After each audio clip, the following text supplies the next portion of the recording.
तो rotational motion हम पढ़ रहे थे और लास्ट क्लास में हमने एंगुलर मोमेंटम के बारे में पढ़ा कि एंगुलर मोमेंटम कैसे होता है और कैसे एक पार्टिकल का एंगुलर मोमेंटम किसी पॉइंट के अबाउट निकाला जाता है और कैसे एक रिजिड बॉडी का एंगुलर मोमेंटम एक सिस्टम के अबाउट हम लिख सकते हैं आई ओमेगा। अब उसी में एक बहुत ही इंपॉर्टेंट और कॉन्सेप्ट होता है, उसको आज हम समझेंगे। तो शुरू करते हैं। Conservation of angular momentum. तो जैसे हमने पहले कंजर्वेशन ऑफ लीनियर मोमेंटम पढ़ा था और देखा कि वो कई जगह पर यूज हो जाता है। उसमें क्या था कि अगर सिस्टम पे नेट एक्सटर्नल फोर्स जीरो होगा तो लीनियर मोमेंटम सिस्टम का कंजर्व रहता है। और वो आया कैसे था कि एक्सटर्नल फोर्स किसके बराबर होता है? Rate of change of momentum के बराबर। तो अगर एक्सटर्नल फोर्स जीरो होगा तो मोमेंटम को कांस्टेंट होना पड़ेगा।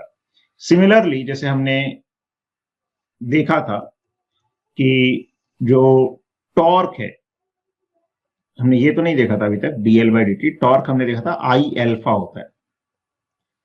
ये हमने टॉर्क के बारे में देखा था। और एल्फा जो है उसको हम लिख सकते हैं D omega by D T. ठीक है, alpha is derivative of omega, तो इसको D omega by D T लिख सकते हैं। अब एक रिजिड बॉडी के लिए किसी एक्सिस के अबाउट आई फिक्स हो जाता है, तो एक कांस्टेंट टर्म को हम डेरिवेटिव के अंदर भी ले जा सकते हैं, बाहर भी ला सकते हैं। तो इसको D by D T of I omega लिख सकते हैं। अब आई ओमेगा यही एंगुलर मोमेंटम होता है किसी एक्सिस के अबाउट, तो D by D T of angular momentum. तो torque can be written as D L by D T. ये जैसे न्यूटन सेकेंड लॉ होता है वैसे ही हमारे पास एक रिजल्ट आ जाता है। इसको Newton second law of rotation भी बोल देते हैं कि जो किसी भी सिस्टम पे रिजिड बॉडी पे लगने वाला जो नेट टॉर्क है वो किसके बराबर होता है? Rate of change of angular momentum. अब इसमें बस ध्यान ये रखना है कि टॉर्क और एंगुलर मोमेंटम दोनों सेम एक्सिस के अबाउट लिए जाते हैं। ठीक है, अब अगर मान लो नेट टॉर्क जीरो हो गया, तो नेट टॉर्क अगर जीरो हो गया तो DL by D T zero होगा। अब डेरिवेटिव किसी चीज का अगर जीरो है दैट मीन्स उस क्वांटिटी को कांस्टेंट होना पड़ेगा, दैट मीन्स एंगुलर मोमेंटम को कांस्टेंट होना पड़ेगा। यही कंजर्वेशन ऑफ एंगुलर मोमेंटम है। तो angular momentum of a particle और a system remains constant if torque external is zero about the axis of rotation. तो जिस एक्सिस के अबाउट हम रोटेशन देख रहे हैं अगर उसके अबाउट टॉर्क जीरो है, नेट एक्सटर्नल टॉर्क, तो फिर उस एक्सिस के अबाउट एंगुलर मोमेंटम कंजर्व रहेगा। अच्छा, ये भी एक वेक्टर इक्वेशन है। अगर इसमें टॉर्क का एक कंपोनेंट जीरो हो गया तो उस कंपोनेंट के लिए हम एंगुलर मोमेंटम को क्या करा सकते हैं? कंजर्व करा सकते हैं। ठीक है, तो ये एक इंपॉर्टेंट कॉन्सेप्ट होता है। अब इसके कुछ कॉमन एग्जांपल्स जैसे हम बात करें तो angular momentum of rotation of earth about its own axis is conserve. तो जैसे अर्थ जो है सन के अबाउट रिवॉल्व करती है, मान लो ये सन है, ये अर्थ है, तो सन अर्थ पे जो फोर्स लगा रहा है तो अर्थ अपनी एक्सिस के अबाउट घूमती है, तो सन का जो फोर्स अर्थ पे लगेगा वो उसी सेंटर से पास कर जाएगा। सेंटर से पास कर जाएगा मतलब एक्सिस से पास कर जाएगा। और कोई फोर्स किसी एक्सिस से जब पास कर जाता है तो उसका टॉर्क जीरो हो जाता है। तो अगर टॉर्क जीरो होगा तो अर्थ का जो एंगुलर मोमेंटम है अपनी एक्सिस के अबाउट रोटेशन के लिए वो क्या होता है? कंजर्व। ठीक है, तो अर्थ अगर मान लो बाई चांस उसका रेडियस बढ़ जाएगा, मास उतना ही है तो मोमेंट ऑफ इनर्शिया बढ़ जाएगा। अब एंगुलर मोमेंटम क्या होता है? आई ओमेगा, ध्यान रखना है। तो जैसे एल अगर कांस्टेंट है मतलब L final is equal to L initial हो जाएगा, तो एंगुलर मोमेंटम क्या होता है? I omega. तो I final into omega final is equal to I initial into omega initial. तो अगर एंगुलर मोमेंटम कंजर्व रहता है तो मोमेंट ऑफ इनर्शिया बढ़ेगा तो एंगुलर स्पीड कम हो जाएगी, मोमेंट ऑफ इनर्शिया कम होगा तो एंगुलर स्पीड बढ़ जाएगी। तो एक अर्थ का अपनी एक्सिस के अबाउट रोटेशन का एंगुलर मोमेंटम कंजर्व होता है। ऐसी जो प्लैनेट सन के अबाउट रिवॉल्व करते हैं कोई भी प्लेनेट हो सकता है, अर्थ ही ले लो या कोई भी और प्लेनेट जो सन के अबाउट रिवॉल्व करते हैं, तो प्लेनेट पे जो भी फोर्स लगेगा वो सन के सेंटर से पास कर जाएगा। तो सन के सेंटर से पास कर जाएगा तो उस पॉइंट के अबाउट टॉर्क जीरो हो जाएगा, और किसी भी पॉइंट के अबाउट टॉर्क जीरो होता है तो एंगुलर मोमेंटम जो है कंजर्व रहता है। ठीक है, तो angular momentum of revolution of planets about sun is conserve. तो जो प्लैनेट्स का एंगुलर मोमेंटम होता है सन के अबाउट वो भी कंजर्व रहता है। ठीक है, और भी कई जगह पे इसका यूज होता है, जैसे कि मेन चीज ये है कि अगर एंगुलर मोमेंटम कंजर्व है, कब कंजर्व है, नेट टॉर्क जीरो है, तो उस केस में क्या होता है कि अगर आई बढ़ाओगे, मोमेंट ऑफ इनर्शिया बढ़ाओगे तो ओमेगा कम हो जाएगा, मोमेंट ऑफ इनर्शिया कम करोगे तो ओमेगा बढ़ जाएगा। जैसे एक दो मैं वीडियोस दिखाता हूं तुमको यूट्यूब पर ही, तो उसमें थोड़ा समझ आएगा कि कैसे प्रैक्टिकली एंगुलर मोमेंटम कंजर्व रहता है। देखो ये दिख रहा है ये स्क्रीन, तो इसमें जैसे एक टीचर ही है जो एक्सप्लेन कर रहा है एंगुलर मोमेंटम को, तो इन्होंने डंबल्स पकड़े हुए हैं और बॉडी से दूर है, तो बॉडी से दूर है तो अभी क्या होगा, मास एक्सिस से दूर है, मोमेंट ऑफ इनर्शिया ज्यादा है। जैसे ही ये डंबल को नजदीक लेके आएंगे तो मास एक्सिस के नजदीक आएगा, तो मोमेंट ऑफ इनर्शिया जो है वो क्या हो जाएगा, कम होगा। मोमेंट ऑफ इनर्शिया कम होगा तो ओमेगा बढ़ेगा। तो इसको प्ले करते हैं। ठीक है, एक बार दोबारा से उसको देखते हैं। Or a gymnast, or a diver, or a dancer. Sure, but what happens? Bringing your arms in. But the question is why? Why does bringing my arms and the two masses in closer to my body? ऐसे ही diving जब करते हैं, एक और चीज इसका अपन audio of करते हैं। देखो एक और ये चीज, जब ऐसे डाइविंग करते हैं पानी में तो कभी देखा होगा जब बॉडी ऐसे स्ट्रेच रहती है तो ये बता रहे हैं, देखो बॉडी स्ट्रेच अभी ओमेगा कम है, जैसे बॉडी फोल्ड करते जाएंगे ओमेगा बढ़ती जाएगी, तेज रोटेशन होगा। क्यों? क्योंकि मास एक्सिस के नजदीक आ गया सेंटर ऑफ मास के, तो आई कम हो जाता है। और फिर पानी में एंटर करते वक्त बॉडी को स्ट्रेच किया तो आई बढ़ गया, ओमेगा कम हो गया। ये भी एक एंगुलर मोमेंटम कंजर्वेशन का अच्छा एग्जाम्पल होता है। तो डाइवर्स जब हवा में होते हैं तो बॉडी को सिकोड़ देते हैं जिससे उनकी ओमेगा बढ़ जाती है, तेज घूमते हैं, और जब पानी में एंटर करते हैं तो फिर बॉडी को स्ट्रेच करते हैं जिससे उनकी ओमेगा कम हो जाती है। देखो एक ये जो आइस पे डांस वगैरह करते हैं या स्मूथ सरफेस पे डांस करते हैं डांसर्स, तो इसमें भी क्या होता है, जब बॉडी को ऐसे स्ट्रेच करके रखते हैं तो मोमेंट ऑफ इनर्शिया ज्यादा होता है तो ओमेगा कम होता है। अब जैसे ही वो अपनी बॉडी को नजदीक लेके आते हैं, देखो कोई एक्सटर्नल टॉर्क तो है नहीं यहाँ पर, तो एंगुलर मोमेंटम कंजर्व रहता है। तो बॉडी को जितना नजदीक वो लेके आएंगे ओमेगा उतना बढ़ता जाता है। तो इसको अब आप देखें,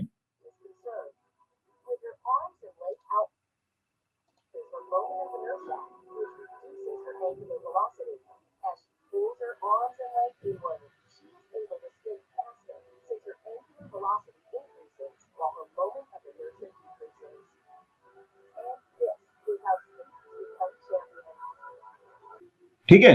तो ऐसे ये एंगुलर मोमेंटम कंजर्वेशन एक बहुत ही इंपॉर्टेंट रोल प्ले करता है कई जगह पर। चलो ठीक है, समझ आया। तो ये थोड़ा सा हमें प्रैक्टिकली एंगुलर मोमेंटम कंजर्वेशन का आइडिया होना चाहिए। अब हम देखते हैं आगे इसको कैसे यूज करते हैं क्वेश्चंस वगैरह में। तो जैसे कुछ ये सिंपल थ्योरेटिकल एग्जांपल्स हमने लिए हैं। जैसे क्वेश्चन है, classical angular momentum of an electron about nucleus in hydrogen atom is conserve, explain. तो हाइड्रोजन एटम में न्यूक्लियस के अबाउट एक इलेक्ट्रॉन घूम रहा है, तो कह रहे हैं उसका एंगुलर मोमेंटम कंजर्व रहता है। क्यों रहता है, एक्सप्लेन करो। तो वही है कि जो इलेक्ट्रॉन पे फोर्स लगेगा वो कहां से पास कर जाएगा, सेंटर से पास कर जाएगा न्यूक्लियस के। तो न्यूक्लियस से ही पास कर गया तो उसके अबाउट टॉर्क जीरो हो जाएगा। फोर्स अगर किसी पॉइंट से पास करता है तो टॉर्क जीरो हो जाता है, तो टॉर्क जीरो होगा तो एंगुलर मोमेंटम कंजर्व रहेगा। ऐसे ही एक एग्जांपल है, a person is rotating with turn table without considerable friction. Turn table मतलब घूमने वाला टेबल है, उसके साथ पर्सन उसमें मान लो बैठा हुआ है, चढ़ा हुआ है, रोटेट कर रहा है, उसने अपने हैंड स्ट्रेच करके रखे हुए हैं। अब वो अपने हैंड्स को फोल्ड करता है तो उसकी एंगुलर स्पीड बढ़ जाती है। क्यों? तो सेम चीज जब हाथों को स्ट्रेच करके रखा हुआ है तो मोमेंट ऑफ इनर्शिया ज्यादा है। जैसे ही वो हाथों को स्ट्रेच करके मतलब स्ट्रेच से फोल्ड करेगा, नजदीक लाएगा, तो क्या होगा, मोमेंट ऑफ इनर्शिया कम हो जाएगा। क्यों कम हो जाएगा? क्योंकि मास एक्सिस के नजदीक आ गया। तो मास एक्सिस के नजदीक आ गया, मोमेंट ऑफ इनर्शिया कम हो गया, तो उसका ओमेगा इंक्रीज कर जाएगा। ये हमें एंगुलर मोमेंटम के कंजर्वेशन की जो है समझ होनी चाहिए। ठीक है, क्लियर है यहां तक? Yes sir.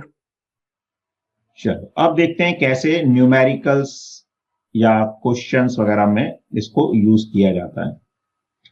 अब ये क्वेश्चन है कि what will be the duration of a day if earth shrinks due to internal forces and its radius becomes half.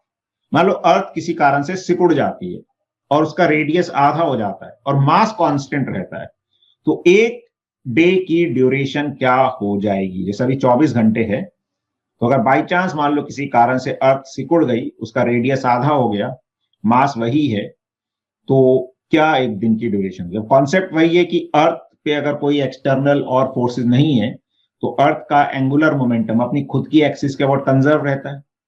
तो अगर अर्थ सिकुड़ जाएगी तो आई में क्या चेंज आएगा और उसके हिसाब से ओमेगा में क्या बदलाव आएगा, और टाइम पीरियड हम ओमेगा से रिलेट कर सकते हैं। इसको सॉल्व करो और बताओ क्या आंसर आना चाहिए।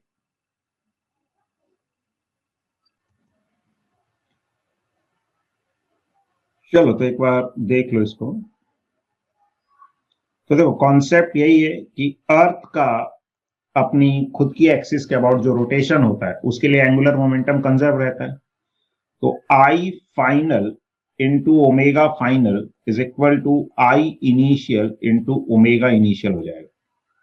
अच्छा, अर्थ को हम एक सॉलिड स्फीयर के जैसा मान सकते हैं, और जो आई होता है एक सॉलिड स्फीयर का, वो क्या होता है 2/5 mr²। वैसे अगर 2/5 का फैक्टर भी नहीं पता तो यहां पे इंपॉर्टेंट है कि मास तो सेम ही है, कि moment of inertia is proportional to r² होता है, ये ज्यादा इंपॉर्टेंट है। बाकी 2/5 का फैक्टर दोनों तरफ से कैंसिल हो ही जाएगा, तो अगर कोई गलत भी कर देता है तो उससे फर्क नहीं पड़ेगा, या याद भी नहीं है तो इंपॉर्टेंट है moment of inertia is proportional to r²। इसको हम kr² भी बोल सकते हैं, कांस्टेंट इनटू r²। तो फाइनल आई क्या हो जाएगा? अब देखो मास तो सेम ही है, तो मैं ये फॉर्मूला भी यही ले लेता हूं 2/5। तो 2/5 m r जो है आधा हो गया फाइनली, तो r/2 का स्क्वायर। और ओमेगा फाइनली में टाइम पीरियड चाहिए। टाइम पीरियड और ओमेगा में रिलेशन होता है, टाइम पीरियड इज 2π/ओमेगा, या ओमेगा इज 2π/टाइम पीरियड। क्या रहेगा? 2π/टाइम पीरियड। आई इनिशियल हो जाएगा 2/5 mr² इंटू ओमेगा को 2π/t लिख सकते हैं। तो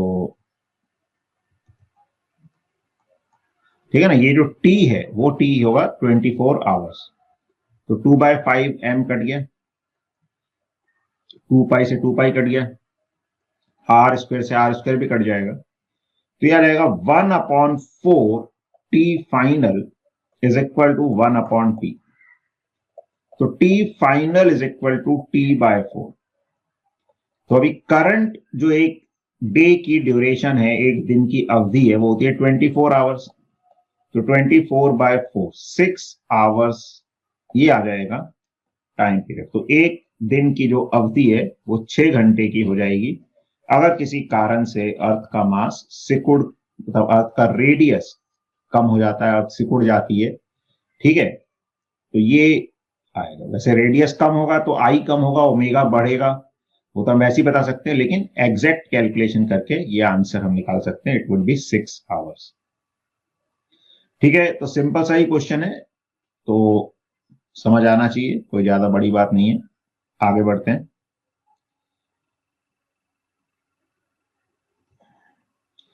चलो ये एक क्वेश्चन है। तो इसमें एक रॉड है और ये पूरा हॉरिजॉन्टल सरफेस पे हो रहा है। ठीक है ना, वर्टिकल में नहीं है, हॉरिजॉन्टल सरफेस पे रॉड है रखी हुई, एक पॉइंट पे हिंज है, एक बॉल आके उससे टकराती है। तो क्या पूछा है? Find out the angular velocity of the rod just after the collision. और रॉड से कैसे कोलाइड कर रही है बॉल? इलास्टिकली, नहीं, inelastically, sorry, strikes the rod inelastically at its free and. ठीक है, inelastically मतलब उससे स्टिक कर जाएगी, ये हमें मान के चलना है। चलो इसको मैं बता देता हूं, एक बार देख लो क्या होगा इसमें। तो देखो, ये रॉड जो है आई और इससे, मतलब बॉल जो आई वो रॉड से टकराई। रॉड रोटेट कर सकती है फ्रीली अपने एंड के अबाउट। ठीक है, तो angular velocity of rod just after collision क्या होगा?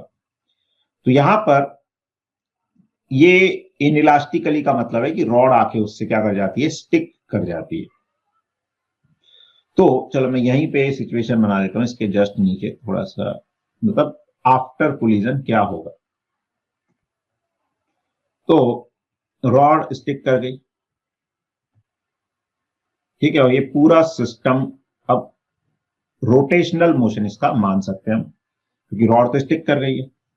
अब देखो, ऐसे केसेस में हिंज भी फोर्स लगा सकती है, लेकिन हिंज के जो भी फोर्सेस हैं वो तो हिंज से ही पास कर जाएंगे, तो उनका टॉर्क हिंज के अबाउट 0 हो जाएगा। टक्कर के भी फोर्सेस लगेंगे, लेकिन वो सिस्टम के लिए इंटरनल फोर्स हो जाएंगे, तो इंटरनल फोर्सेस का टॉर्क 0 हो जाएगा।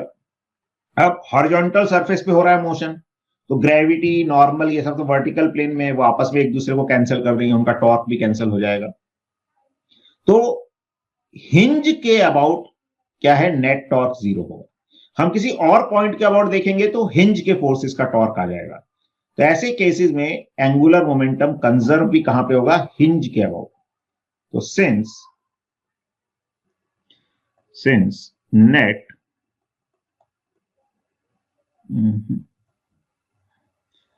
चलो शॉर्ट में लिख देते हैं, तो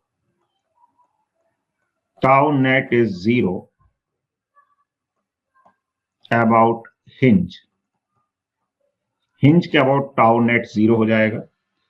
सो angular momentum will be conserve, angular momentum conserve हो जाएगा हिंज के अबाउट। अब L final is equal to L initial. तो फाइनल एंगुलर मोमेंटम, और किसका एंगुलर मोमेंटम ध्यान रखना है, सिर्फ रॉड का नहीं, सिर्फ बॉल का भी नहीं, पूरे सिस्टम का। क्यों? रॉड पे जो टक्कर का फोर्स है वो एक्सटर्नल फोर्स हो जाएगा, उसका टॉर्क आ जाएगा। बॉल पे भी वो एक्सटर्नल फोर्स का टॉर्क आ जाएगा। पूरे सिस्टम के लिए वो इंटरनल फोर्स हो जाएगा। तो फाइनल, अब फाइनल तो बॉल चिपक गई तो वो रॉड के साथ ही घूम रही है, तो फाइनल एंगुलर मोमेंटम तो हम सीधे आई ओमेगा लिख सकते हैं। ठीक है, आई ओमेगा पूरे सिस्टम का।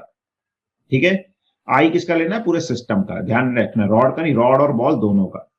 इनिशियल एंगुलर मोमेंटम रॉड का, तो रॉड तो इनिशियली रेस्ट पे है, 0 आ गया।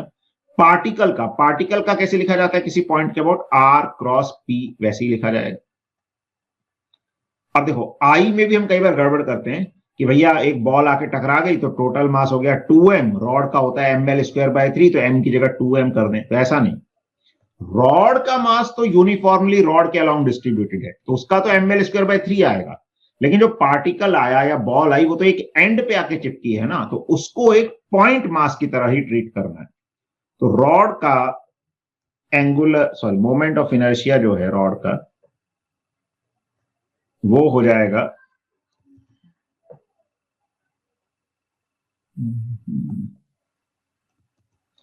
चलो यहां लिख के देखते हैं, ml²/3, और जो बॉल आके टकराई उसका हो जाएगा ml²।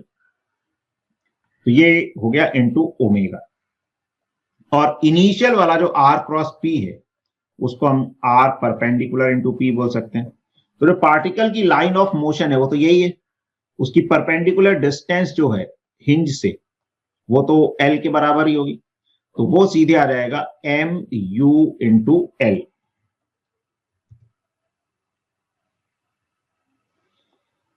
ठीक है, m का फैक्टर कैंसिल हो जाएगा,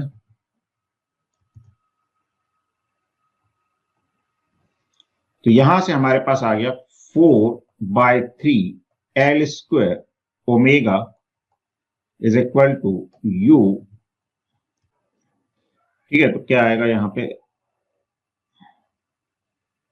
4/3 L square into omega is equal to U into L। L से L कट गया, तो omega is equal to 3U/4L।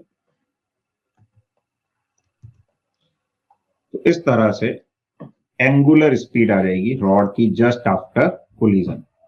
तो इसमें भी क्या किया हमने, एंगुलर मोमेंटम कंजर्वेशन किसके अबाउट, हिंज के अबाउट।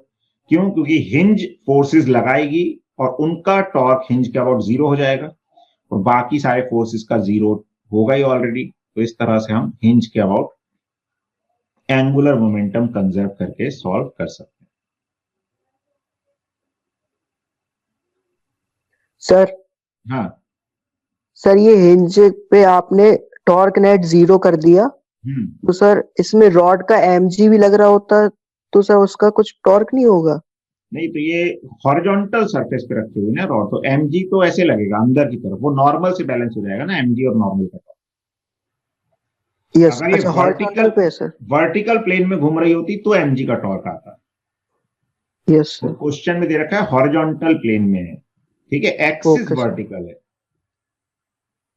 Yes sir. चलो आगे बढ़ते हैं फिर। अच्छा, अब ये क्वेश्चन है, इसको खुद से ट्राई करो। देखो इसमें भी क्या हो रहा है, ये एक ब्लॉक आगे बढ़ रहा है, ओ पॉइंट पे एक बम्प है, उससे टकरा के उसके अबाउट रोटेट करने लगता है। तो बम्प तो फोर्स लगाएगा, लेकिन उसके फोर्सेस बम्प से ही पास कर जाएंगे। तो हम बम्प वाले पॉइंट के अबाउट क्या कर सकते हैं, एंगुलर मोमेंटम कंजर्व कर सकते हैं। तो पहले तो ये सीधे सीधे चल रहा है, बम्प पे वो एक रोटेशनल मोशन करने लगेगा। तो रोटेशनल मोशन के हिसाब से एंगुलर मोमेंटम लिखना पड़ेगा बाद में, और पहले चलने के हिसाब से। तो इसको ट्राई करो और देखो क्या आंसर आता है, कोशिश करो खुद से।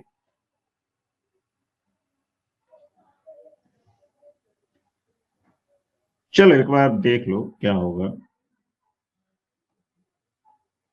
देखो पहले ये ब्लॉक आ रहा है, तो उसका कोई ओमेगा तो है नहीं, तो इसका एंगुलर मोमेंटम कैसे लिखेंगे, इसको एक पार्टिकल मान के, पार्टिकल भी कहां, उसके सेंटर पे लोकेटेड, सेंटर ऑफ मास पे मान के एक पार्टिकल के जैसा आ रहा है। अब इस बम्प पे आके वो टकराता है और यहां पे क्या करता है, घूमने लगता है, मतलब इधर पे एक तरीके से एक एक्सिस जैसी बन के इसके अबाउट ये रोटेट करने लगता है। तो जस्ट टकराने के बाद क्या होगा ओमेगा, क्योंकि ज्यादा देर के बाद बताएंगे तो mg वगैरह सबका टॉर्क आ जाएगा, जस्ट टकराने के बाद mg का कोई इफेक्ट नहीं आएगा। तो अब इसमें भी देखो, बम्प से जब टकराया तो बम्प फोर्स लगाएगा, नॉर्मल वगैरह जो भी लगाएगा, लेकिन वो सब बम्प से ही पास कर जाएंगे।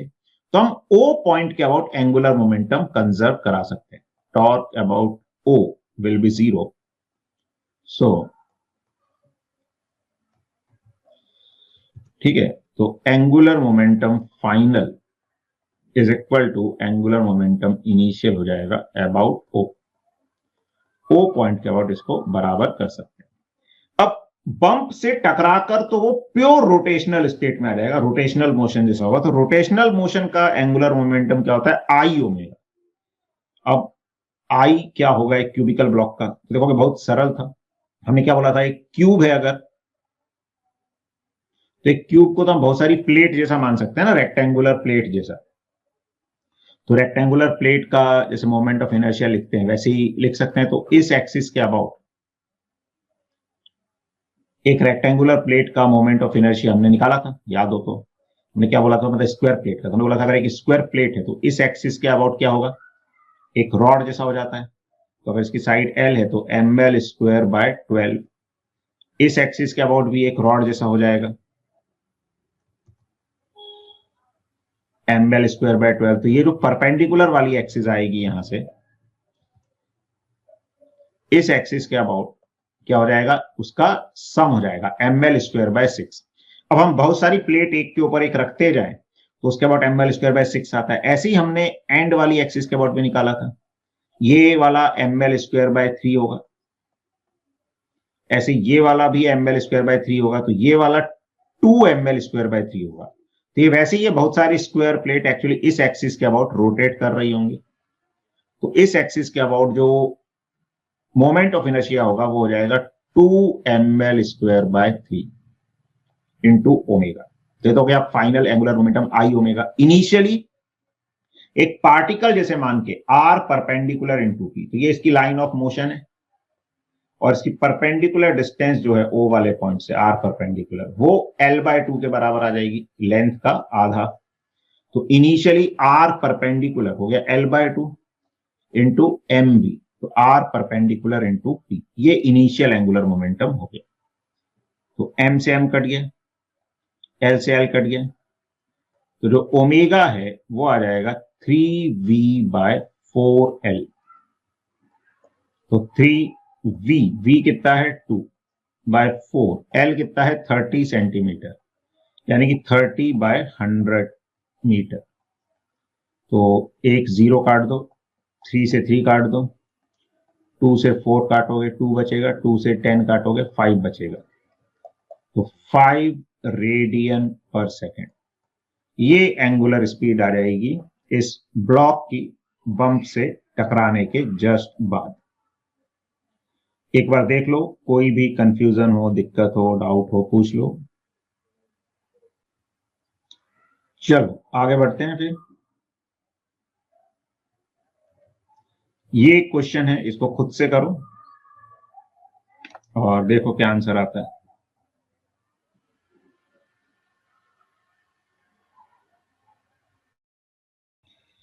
चलो देखते हैं क्या करेंगे इसमें। दे रखा है thin smooth rod of length L and mass M is rotating freely with angular speed omega naught about an axis perpendicular to the rod and passing through its centre. तो एक रॉड है जो अपनी एक्सिस के about घूम रही है, rod का लेंथ है एल, मास है एम और ओमेगा नॉट एंगुलर वेलोसिटी से घूम रही है। Two beads of mass m and negligible size are at the center of the rod initially. दो बीड्स हैं, साइज नेग्लिजिबल है और मास दोनों का स्मॉल m है। ये पहले एक्सिस के नजदीक है, ठीक है, मतलब सेंटर पे हैं तो एक्सिस के नजदीक ही होगी। The beads are free to slide along the rod. The angular speed of the system when the beads reach the opposite end of the rod. अब ये बीड्स खिसक खिसक कर यहां तक पहुंच गई ऑपोजिट एंड्स पे, तो एंगुलर स्पीड क्या हो जाएगी इस रॉड की, फाइनल ओमेगा क्या होगा। तो कितने दूर चली गई ये बीड्स, L/2 दूरी पर चली गई। अब देखो इसमें भी एंगुलर मोमेंटम कंजर्व रहेगा, तो L final is equal to L initial, यानी कि I final omega final is equal to I initial omega initial. अब देखो रॉड का I तो वही रहेगा, अब रॉड का क्या हो जाएगा, सेंटर के अबाउट ml²/12।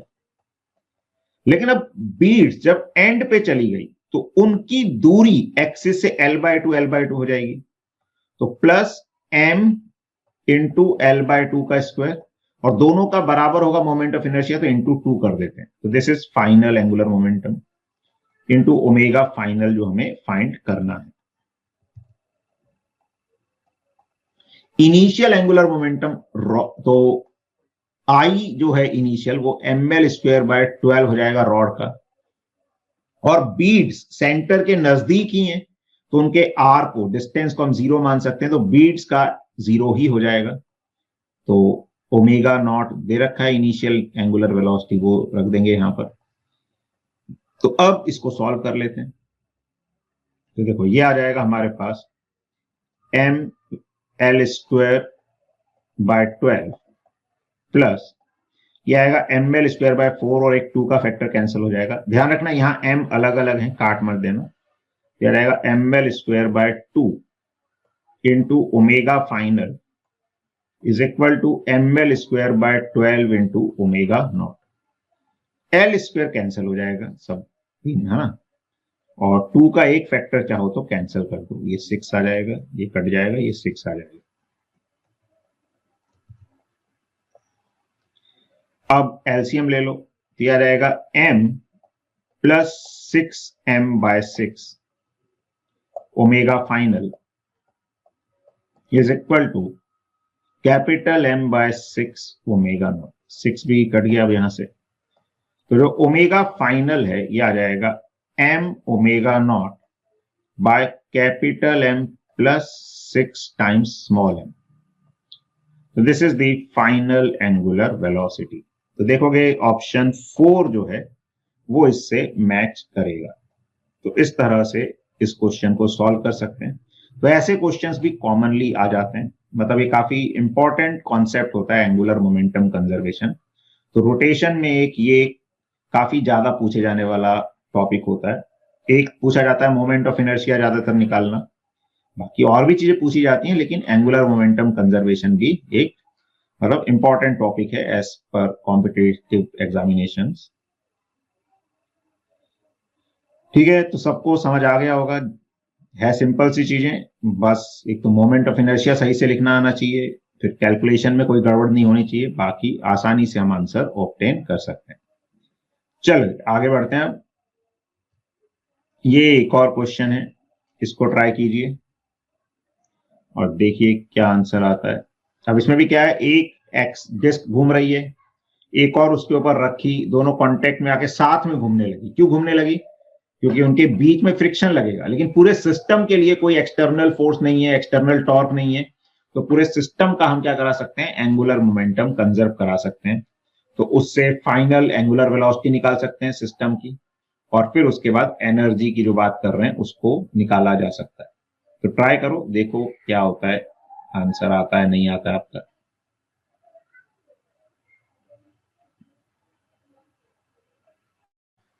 चलो अब देखते हैं, होपफुली सही चलना चाहिए।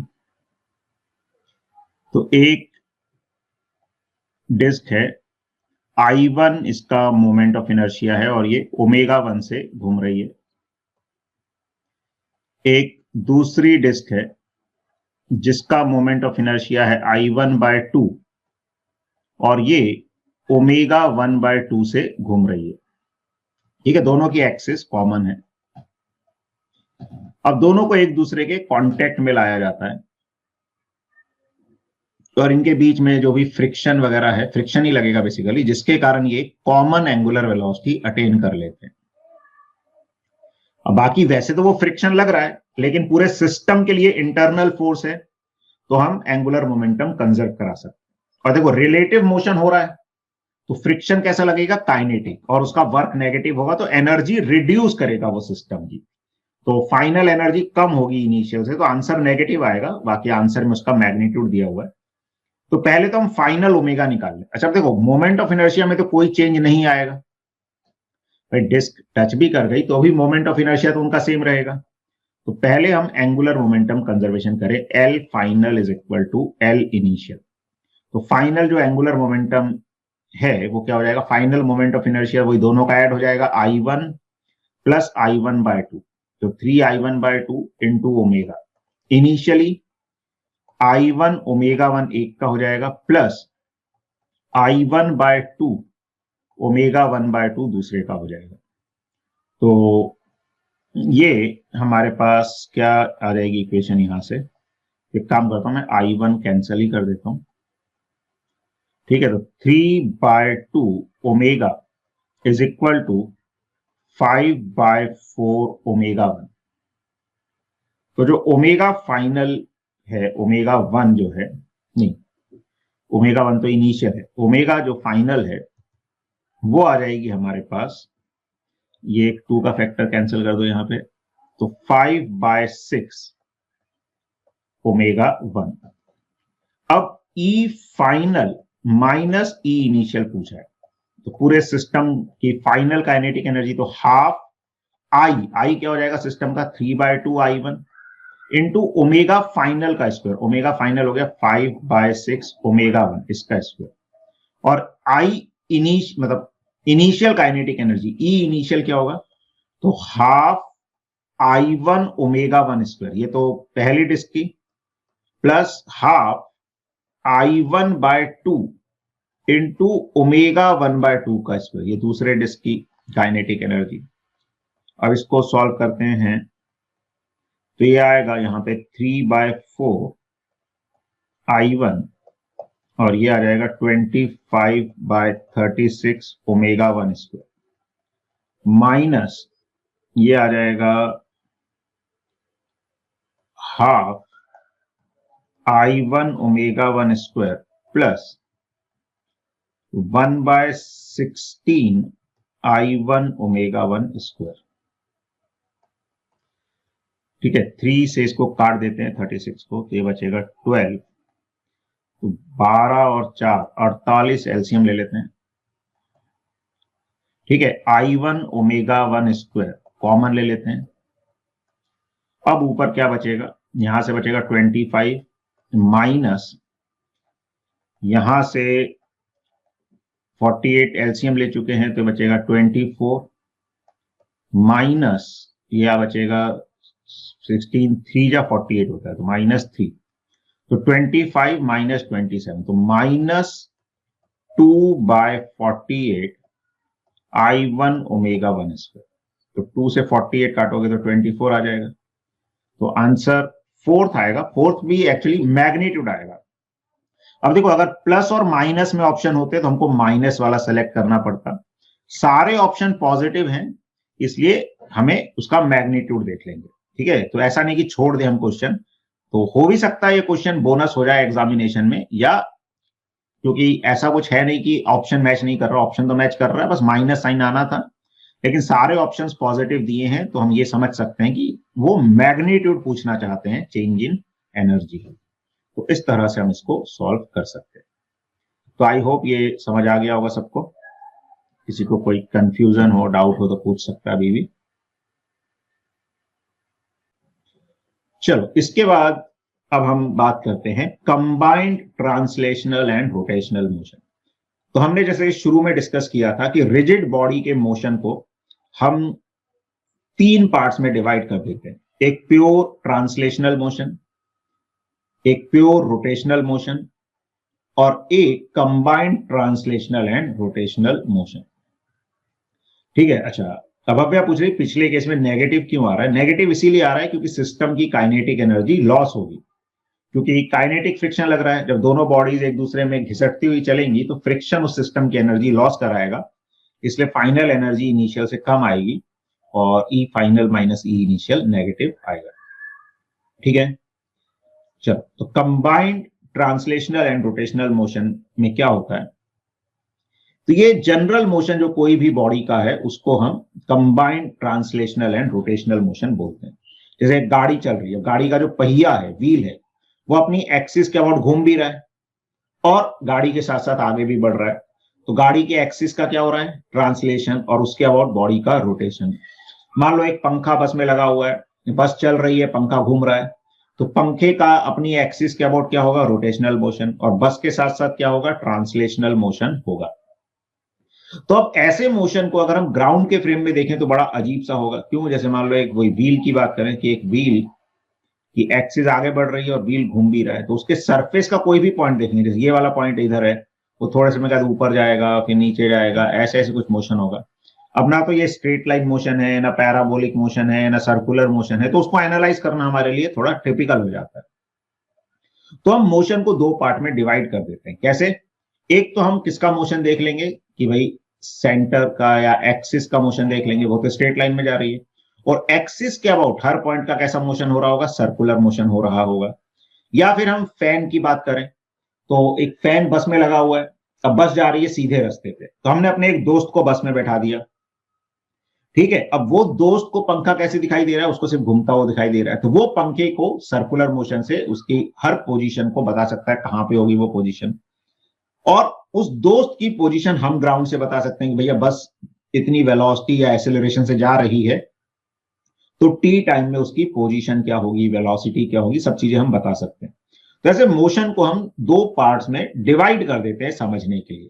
जैसे प्रोजेक्टाइल मोशन में भी हम क्या करते थे, मोशन को एक हॉरिजॉन्टल डायरेक्शन, एक वर्टिकल डायरेक्शन में तोड़ देते थे। यहां वैसा नहीं करते, यहां हम उसको 2 पार्ट्स में डिवाइड कर देते हैं। एक, बॉडी के किसी एक पार्ट का ट्रांसलेशनल मोशन, और उस पॉइंट के अबाउट बॉडी का रोटेशनल मोशन।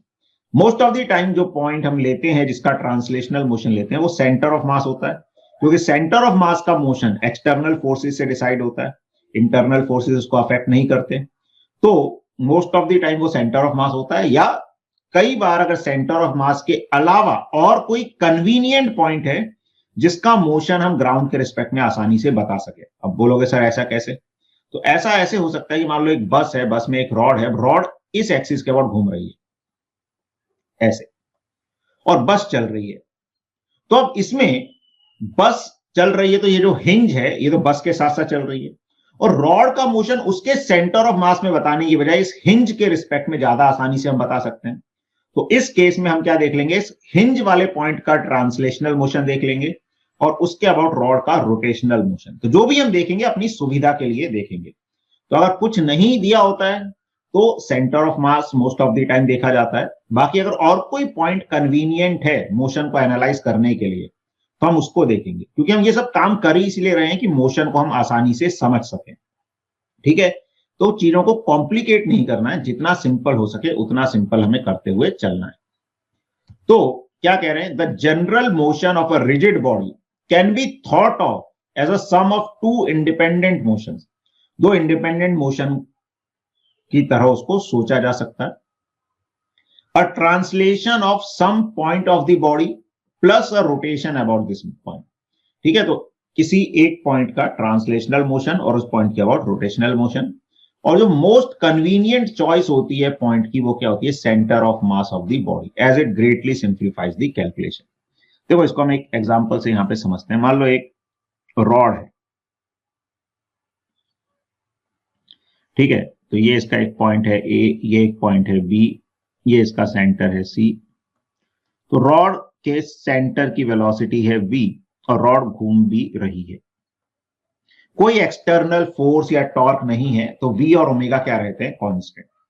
अब अगर रॉड की वेलोसिटी v है, मतलब सेंटर की, तो सेंटर तो किसमें चल रहा होगा, एक स्ट्रेट लाइन में चल रहा होगा। तो चलते चलते स्ट्रेट लाइन में आगे पहुंचता जाएगा,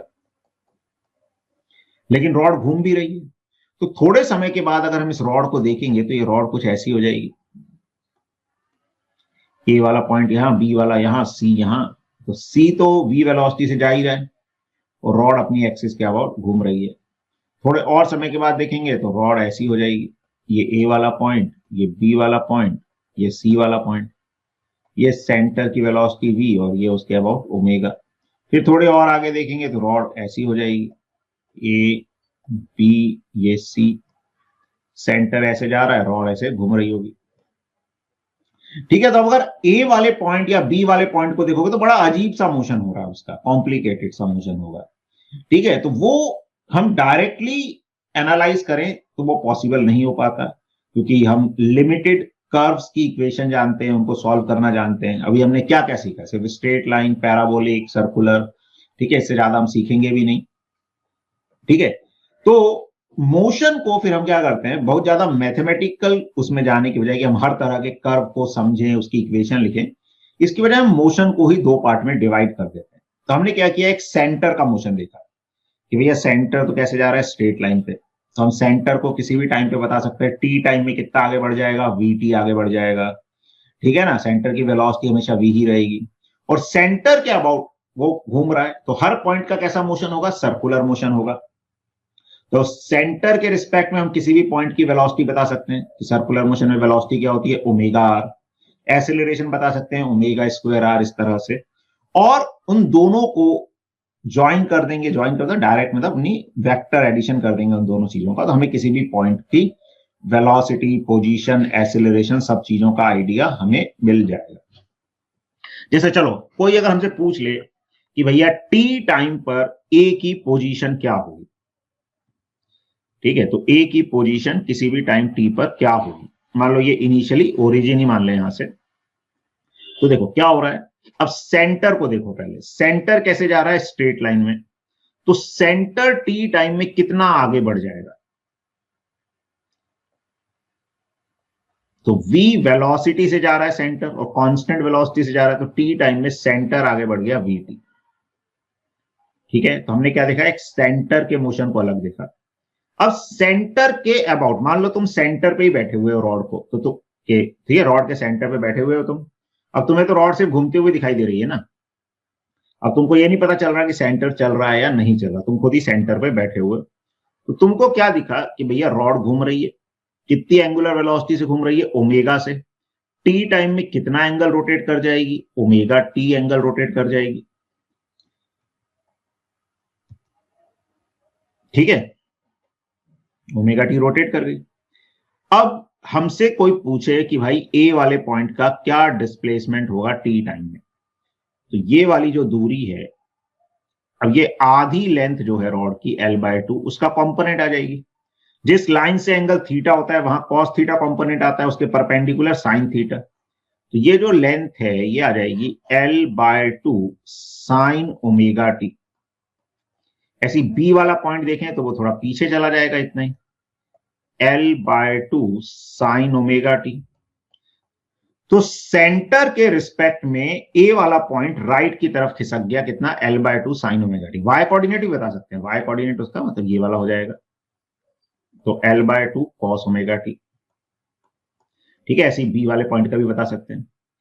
अब अगर इसको ही हम ओरिजिन मान ले कि ये ओरिजिन वाली पोजीशन थी, तो उसका एक्स कोऑर्डिनेट क्या होगा ए वाले पॉइंट का, वाई कोऑर्डिनेट क्या होगा, तो किसी भी टाइम पे, तो x coordinate of point A would be, तो सेंटर कितना आगे गया, VT, सेंटर के रिस्पेक्ट में वो कितना आगे गया, L/2 साइन ओमेगा टी, तो VT plus L/2 sine omega t. This is X coordinate of point A. Y coordinate of point A बताना है, तो L/2 कॉस ओमेगा टी। ठीक है, ये जो हमने यहां पे लिखा था थोड़ा सा क्लियर नहीं है, दोबारा लिख देते हैं।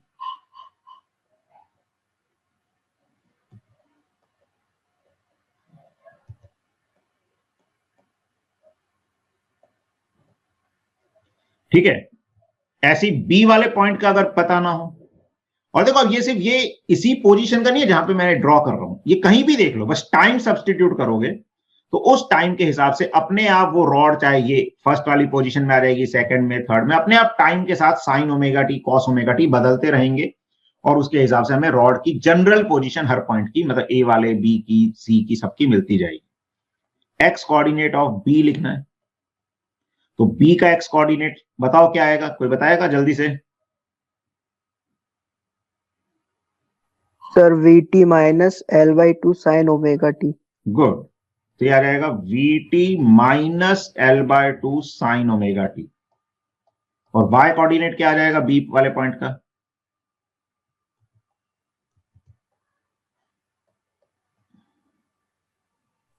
सर सेम ही होगा ऊपर वाले। नहीं, नेगेटिव में आएगा, मैग्नीट्यूड सेम होगा, यस सर, लेकिन नीचे यस आ सर, रहा है नेगेटिव नेगेटिव। होगा।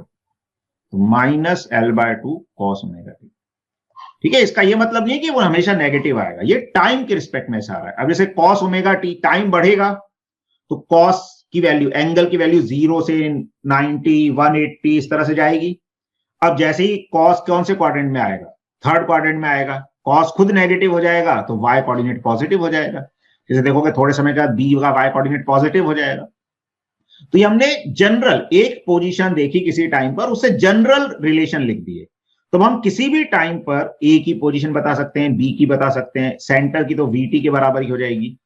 और जरूरी नहीं ए, रॉड के अंदर कोई पॉइंट होगा, और कोई पॉइंट हो, मान लो यहां कहीं पॉइंट होता रॉड का, ये कोई पॉइंट लेते, तो बस उसकी डिस्टेंस देख लेते, सेंटर से कितनी दूरी पर है R, तो L/2 की जगह R आ जाता वहां पे, तो VT plus R sign omega T, यहाँ पे R कॉस ओमेगा टी। तो इस तरह से हम रॉड के किसी भी पॉइंट की पोजीशन बता सकते हैं किसी भी टाइम पर।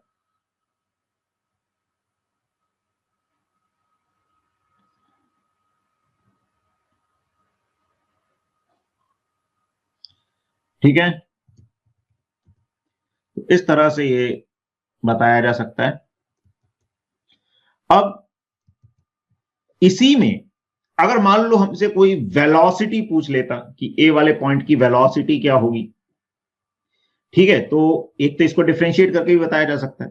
भाई पोजीशन अगर हमें पता चल गई टाइम के रिस्पेक्ट में, उसका डेरिवेटिव हमें क्या दे देगा, वेलोसिटी दे देगा।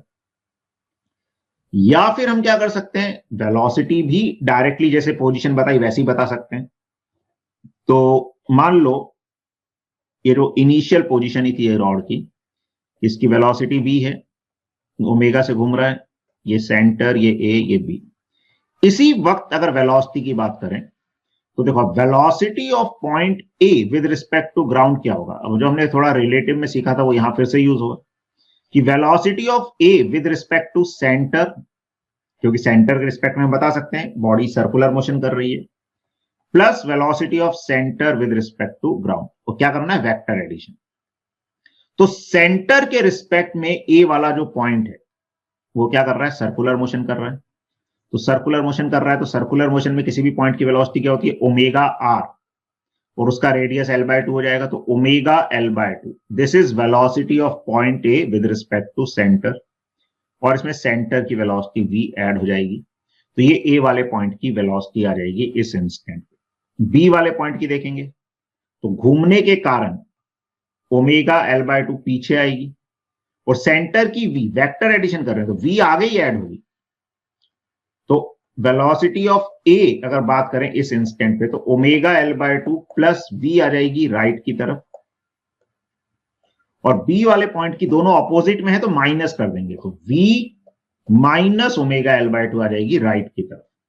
या ऐसा बोले v पॉजिटिव है तो राइट की तरफ आ जाएगी, मतलब v पॉजिटिव नहीं, v ओमेगा L/2 से ज्यादा है तो राइट की तरफ आ जाएगी, v ओमेगा L/2 से कम है तो लेफ्ट की तरफ आ जाएगी।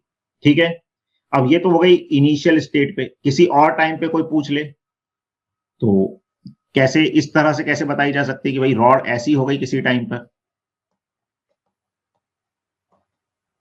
अब सेंटर की velocity v, angular velocity omega, तो रहेगा तो भाई, अब फिर से सेंटर के रिस्पेक्ट में, अब सेंटर के रिस्पेक्ट में जो ओमेगा आर वाली वेलोसिटी होती है वो टेंजेंशियल डायरेक्शन में होती है। अब उसको हम हॉरिजॉन्टली बना सकते हैं, वो टेंजेंशियल आएगी, ओमेगा L/2 इधर और बी वाले पॉइंट की ओमेगा L/2 इधर, और उसमें सेंटर की ऐड होगी v ऐसे। तो अब ये इन दोनों का क्या आ जाएगा, वेक्टर रिजल्टेंट आ जाएगा। या मान लो अगर हम मान लें यही थीटा घूमी, ठीक है ना, जिस थीटा को हम ओमेगा टी लिख सकते हैं, तो ये थीटा है, ये 90, ये 90 माइनस थीटा, ये 90, तो ये एंगल भी थीटा हो जाएगा। ठीक है, ऐसे ये वाला एंगल भी थीटा आ जाएगा। तो वेलोसिटी ऑफ ए अगर हम बात करें इस पोजीशन में तो क्या हो जाएगी, अगर इसको एक्स एक्सिस और ऊपर वाले को वाई एक्सिस मान लें तो v प्लस, अब उसमें कौन सा कंपोनेंट ऐड हो जाएगा, ओमेगा L/2 कॉस थीटा, ये तो आ जाएगा आई कैप में, और ओमेगा L/2 साइन थीटा नीचे की तरफ आएगा, minus omega L/2 sine theta J cap में, और थीटा को क्या लिख सकते हैं, ओमेगा टी।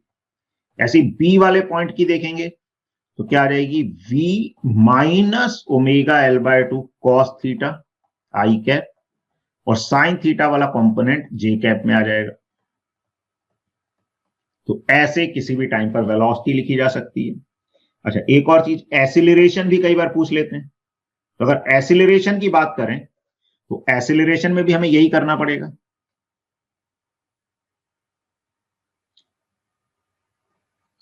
इसमें ऐसा जरूरी नहीं कि v हमेशा ओमेगा से बड़ा होगा, देखो v कम भी हो सकता है, तो ऑटोमेटिकली वो पॉजिटिव या नेगेटिव आ जाएगी। जैसे ये वाली क्वांटिटी है, ठीक है, अगर v ओमेगा से कम, ओमेगा L/2 से कम हो गई तो ऑटोमेटिकली वेलोसिटी नेगेटिव आ जाएगी, यानी बॉडी की वेलोसिटी उससे पीछे होगी। तो ऐसा जरूरी नहीं है v ओमेगा से ज्यादा होगा, हम वेरिएबल में बात कर रहे हैं।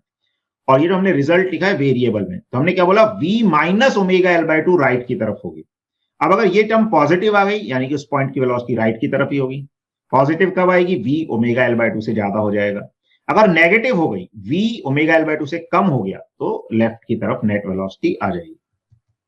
ऐसी एसिलरेशन की बात करें, acceleration of A with respect to ground, तो क्या हो जाएगा, acceleration of A with respect to centre plus acceleration of centre with respect to ground. अब इसमें कई बार मिस्टेक हो जाती है कि सर एसिलरेशन तो है ही नहीं, यहां पर कांस्टेंट वेलोसिटी है, कांस्टेंट ओमेगा है, तो एसिलरेशन नहीं है। नहीं, ऐसा नहीं। देखो, सेंटर के रिस्पेक्ट में हर पार्टिकल क्या कर रहा है, सर्कुलर मोशन।